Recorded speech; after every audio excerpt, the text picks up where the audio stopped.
Allahu Ekber,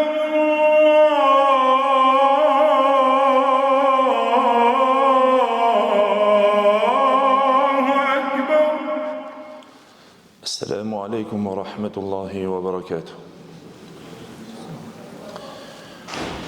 الحمد لله الذي شرع لنا الأذان نداء يرفع في الأرجاء للكل والإخوان فكان نداء للتوحيد ودعوة للصلاة وعبادة الله الواحد الديان.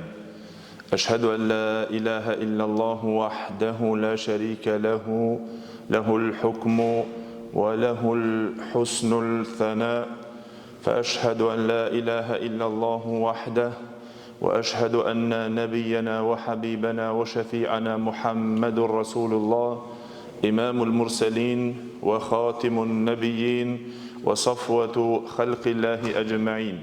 نشهد بأنه بلغ الرسالة وأدى الأمانة ونصح الأمة وكشف الله به الغمة وجاهد في الله حق الجهاد حتى أتاه اليقين.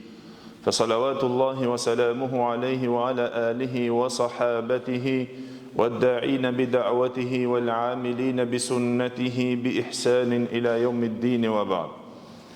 Gjithë falënderimet dhe lavdërimet I takojnë Allahut Gjelle Gjelaluhu, vetëm ata falenderojmë dhe vetëm prej Tij ndihmë dhe falje kërkojmë, kurse salavatet dhe selamet nga thellësia zemrës tonë ja dërgojmë të dashmurit tonë Muhammedit sallallahu alaihi wasallam, familjes së tij, shokëve të tij dhe gjithë ata të cilët pasojnë rrugën e tyre me të mirë deri në ditën e gjykimit. Të nderuar vëllezër, fillimisht falenderojmë Allahun Gjelle Gjelaluhu që na ka dhënë mundësinë e arritjes së agjerimit të ditës sonë deri në këtë ditë, ku shpresojmë që Allahu Gjelle Gjelaluhu të I ketë pranuar agjerimet e ditës së muajit të bekuar, edhe një ashtu lusim Allahun Gjelle Gjelaluhu që Allahu Dhul Gjelal të pranon gjitha veprat e mira të bëra në këtë muaj. Edhe në ditat e ngelura, lusim Allahun Gjelle Gjelaluhu që Allahu Gjelle Gjelaluhu të na jep guximin dhe forcën e adhurimit dhe shfrytëzimit deri në momentet e fundit.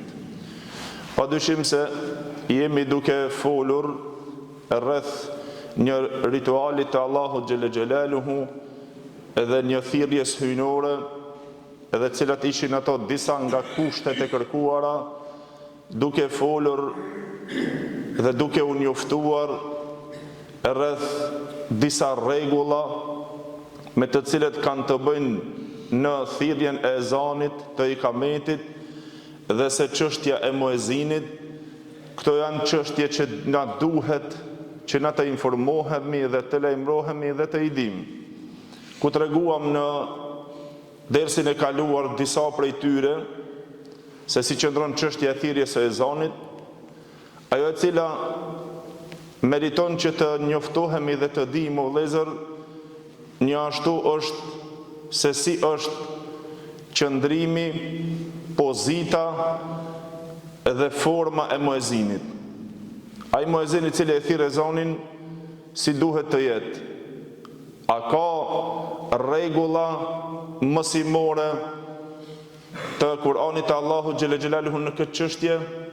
A ka rregulla mësimore të fesë Allahu Gjelle Gjelaluhu dhe nga tradita profetike, mësime të cilët na rrjedhin nga kjo, që kanë folur dietarët dhe kanë shpjeguar, apo është çështje shumë e lirë e hapur? Padyshim se edhe në çështjen e thirrjes së ezanit, në formën edhe pozitën e qëndrueshmërisë së muezinit, në to ka shumë disa nga porosit të cilët janë sjelljet e muezinit, mësime fetare edhe nga tradita profetike. Dietarët në to shpjeguan o vëllezër disa nga ato sjelljet e muezinit, se si duhet të jetë gjendja e tij dhe si duhet të jetë sjellja e tij në momentin kur ai e thërret ezanin. Për arsye se tham se është një thirrje hyjnore e madhe, ku njeriu duhet të shton interes për to, se me të vërtet ti ai i cili e thërret ezanin duke e ngritur lart dëshmin për Allahun xhel xhelaluhu dhe duke i ftuar njerëzit që ato të vinë në adhurimin e Allahut xhel xhelaluhu. E para me të cilën dietarët e vëllezër diskutuan rreth saj, tha është at-taharatu fil adhan wal iqama. Pastërtimi të jetë i pastër edhe të jetë me abdes. Tash lind pyetja se a duhet muezini që të jetë patjetër me abdes edhe të jetë patjetër i pastër për ta thirrur ezanin, apo mundet të ndodh edhe ta thirr ezanin edhe nëse është pa abdes, edhe nëse e ka prishur abdesin, apo edhe ndoshta ndodh që të jetë dhe gjunub. A duhet dhe a guxon që ta thirr ezanin në këtë çështje? Dietarët diskutuan dhe në këtë meselë vëllezër, që duhet ditur se me të vërtet ky din dhe kjo fe që Allahu xhel xhelaluhu ka sjellur te ne është e gjonë dhe e madhe shumë, dhe në to ka lehtësime. Elhamdulillah që Allahu xhel xhelaluhu nga urtësia e tij i ka dërguar dietarët për të na i shpjeguar neve këto kushte, për ta kuptuar se a është kusht pastërtia dhe a nuk është kusht. Padyshim se pastërtia të jetë njeriu i pastër, tahara, është kusht në disa nga ibadetet, sikur që është kusht plotësues në ndonjë ibadet, edhe ndonjëherë në ndonjë ibadet është kushti përbërës që pa to nuk bëhet ibadeti, sikur që është namazi. Namazi pa abdes nuk përbëhet ai namaz, nuk pranohet.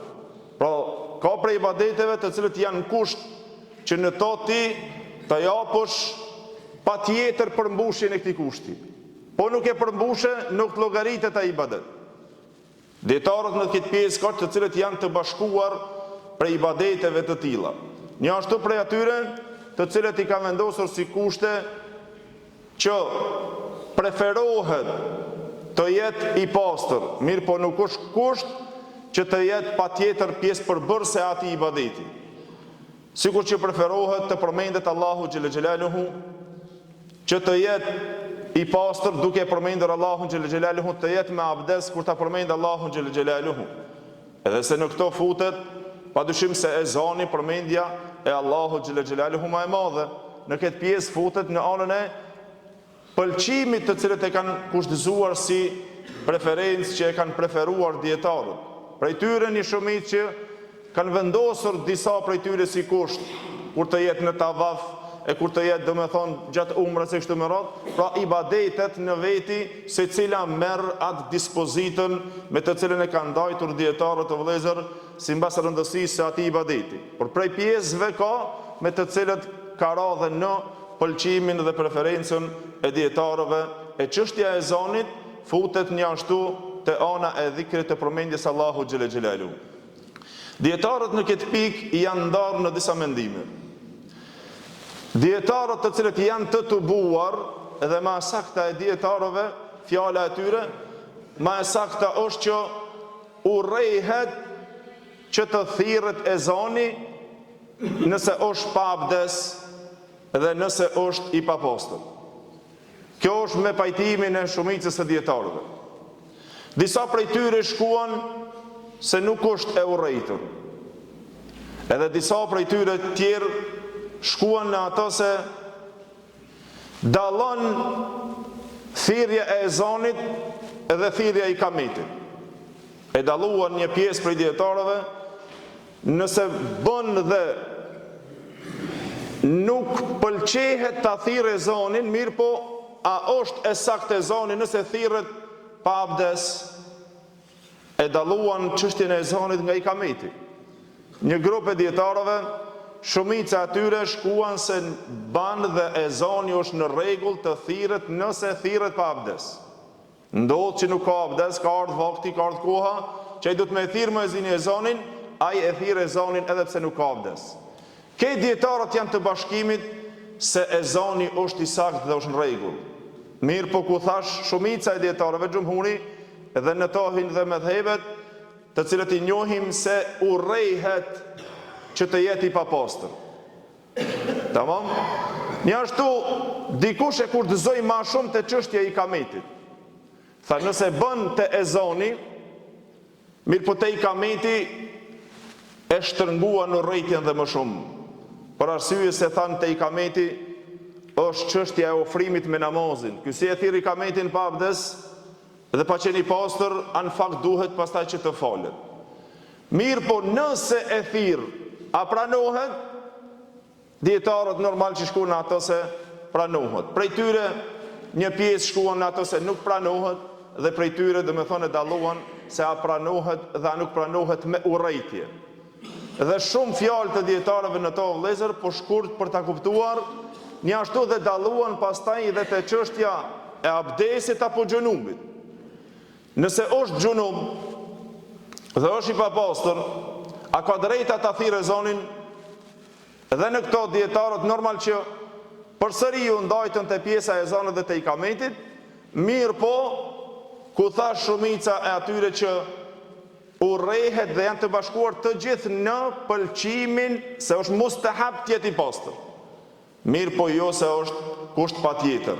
Pra nëse ndodh që të jetë koha dhe momenti që ai, edhe nëse e thirr i papastër për pasojë së madhe, pra nëse është gjunub, ka drejta që ta thirr ezanin. Pse duke u futur në atë pjesën që me të vërtetë se besimtari nuk bëhet i papastër dhe dhikret përderisa guxon që të lexon Kur'an përmendesh, edhe nëse nuk është dhe me thoni i papastër, pra dhe ezani në këtë pjesë u argumentuan dietarët se mundet që të thirret. Mirë po e kanë urrejtur dietarët të vëllezër që të thirret i papastër. Duke u argumentuar njashtu se pse pëlqehet pastërtia dhe pse duhet që të jetë me abdes, për arsye se një herët hadithin që e transmeton Ebu Davudi, që pejgamberi sallallahu alajhi wasallam vjen një njeri i jep selam pejgamberi sallallahu alajhi wasallam al-Muhajir ibn Kunfudh, dhe ai ishte duke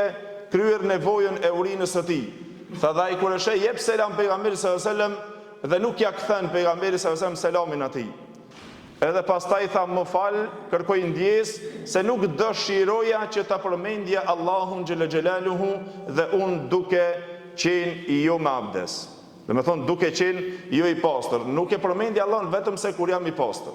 Por kjo është preferenca dhe e pëlqyera që të jetë patjetër pra me abdes dhe i pastër. Por në ato se nëse është pa abdes, a bën dhe nuk është problem. Dhe me thonë ezani është në rregull, nuk prishet ezani. Prej dietarëve që thanë jo është kusht patjetër, e kështu me radhë. Mirë po që të dihet se dietarët në to u konsultuan edhe ato diskutuan rreth kësaj çështje, deri ku mundet, dhe me thonë, një muezin të i din ato binaret e veta dhe qëndrimin e tij. Një ashtu vëllezër, ndryshuan pastaj dhe te çështja e ikametit. Çështja e ikametit, në to është rënguan më shumë që të ketë, dhe me thonë, kujdes. Edhe pastaj dhe një mesele e cila ka të bëjnë me ikametin, pra ai që e thirr ezanin, me njëherë vjen një mesele tjetër, që duhet të thirret ezanin në vend të ngritur më lart. Dhe në këto janë pajtimi i shumicës e dietarëve derisa kanë sjellur dhe ixhma në to. Konsenzus të dietarëve se duhet të jetë thirrja e ezanit në vend dhe në pozitë më lart. Sikur që tha Imam Nawawi rahimullah, kërkohet që të jetë vendet më të larta, sikur që janë minarat dhe këto pjesët, gjithëherë kanë ngritur që të jetë vendi më lart e duket me zili dhe thirret ezani. Në këto është pajtimi të gjithë dietarëve se pëlqehet dhe preferohet të jetë vendi më i lartë. Pastaj ndryshuan se a bën të thirret në vend poshtë a nuk bën, a duhet patjetër që të jetë në vend lart. Në to ndryshuan, dhe me thonë pastaj mendimet e dietarëve. Një pjesë shkuan në ato se urrehet dhe nuk është sunet që të thirret brenda në xhami, nëse nuk duket muezini, nëse nuk është në vend të lartë, për arsye se në to argument të vëllezër e sjell Ebu Davudi e transmeton nga Urwa ibn Zubair radhiyallahu anhu, i cili tha se një grua nga Beni Najjar që ishte, tha e kishëm shtëpinë time, e Bilali radiallahu anhu tha hypke për mi me thonë të loqën apo në kulmin e shtëpisë time dhe ai e thirrte ezanin. Pra në pjesë të lartë që të duket dhe të ndihet ezani. Por nuk është problem nëse dhe me thonë çështja ndryshon në pjesët e vendit, por duhet ditur vetëm si qëndrim edhe formë e muezinit që ai duhet të jetë në pjesën më të lartë. Prej dietarëve kanë shkuar derisa e kanë shtrënguar pjesën duhet me tim patjetër në minare, e kështu me radhë se në vendin e lartë që të ndëgjohet zoni dhe të dihet dhe të shihet muezini e kështu me radhë, por inshallah nuk është problem edhe nëse thirret, dhe me thonë në një vend, ajo nëse është mundësia, nëse nuk është mundësia e thirr pra në atë vend aty ku ka mundësi. Pastaj dietarët një ashtu konsultuan a është kusht që të kthehet nga kibla muezini. Të gjithë dietarët ranë në pajtim që pëlqehet, disa prej tyre dhe e kanë bërë dhe kusht. Bile dietarët kanë sjellur dhe konsenzus të dietarëve se duhet të kthehet ka kibla. Po nëse nuk jepet mundësia, nuk është problem. Mirë po pëlqehet edhe është mustahab të kthehet ka kibla. Derisa siç transmetohet nga një lloj nga mezhebi Shafii që thanë se është kusht kthyrja e kiblës të kthehet muezini ka kibla. Por ajo që është e shumicës së dietarëve që është mustahab dhe pëlqehet që të jetë muezini i kthyer nga kibla kur ta thirrë ezanin. E tjetra ngel që të dihet për në çështjen e ikametit, a duhet ta thirr në vendin ku e ka thirrur ezanin apo mund të livrit në vend tjetër. Në këto ndryshuan mendimet e dietarëve, shumica e dietarëve shkuan në ato nga mezhebi Hanefi, Maliki dhe Shafi'i që nuk është problem nëse ndryshon vendin e thirrjes së ikametit. Kurse te Hanbelit thanë duhet që të jetë dhe preferohet të jetë në vendin ku e thirr ezanin ta thirr ikametin. Pra këto janë ato disa mesele të shkurta, nuk do me që të thellohemi më shumë që mos me kuptuar, por në atë pjesën sa ka drejt edhe cila është ajo forma me të cilën kërkohet që ta ketë pozita dhe qëndrimi i një muezinit i cili e thirr ezanin. Inshallah pastaj do të vazhdojmë me disa tjera të cilat i kanë sjellur dietarët. Wa qulu qawli hadha astaghfirullahi li wa lakum walhamdulillahi rabbil alamin.